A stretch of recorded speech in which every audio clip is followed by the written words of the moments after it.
একদিকে শোকে ভাসছেন, অন্যদিকে ক্ষোভে ফুঁসছেন গোটা ইরানের মানুষ। বিদায় জানানো হচ্ছে দেশটির ইতিহাসের অন্যতম প্রভাবশালী ব্যক্তিত্ব প্রয়াত সর্বোচ্চ নেতা আয়াতুল্লাহ আলী খামেনিকে। তবে এই বিদায় অনুষ্ঠানে কেবল শোকই নয়, দেয়া হচ্ছে প্রতিশোধের বার্তাও।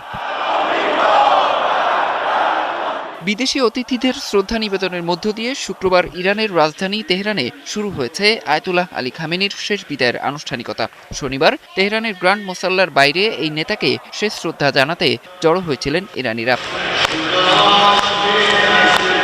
প্রিয় নেতাকে বিদায় জানাতে কালো পোশাক পরে অসংখ্য মানুষ রাস্তায় ভিড় জমান। তাদের হাতে ছিল ইরানের পতাকা ও নানা রকম ব্যানার। সবার মুখে ছিল প্রতিশোধ ও আমেরিকা ধ্বংস হোক স্লোগান।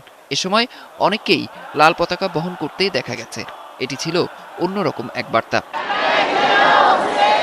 ইউনিভার্সিটি অফ তেহরানের গবেষক মোহাম্মদ ইসলামী বলেন, এই পতাকা বহন করার মধ্য দিয়ে প্রতিশোধের বার্তা দিচ্ছেন ইরানিরা। তারা চাইছেন যারা তাদের সর্বোচ্চ নেতাকে হত্যা করেছে, ইরান সরকার যেন তাদের বিরুদ্ধে কঠোর ব্যবস্থা নেয়।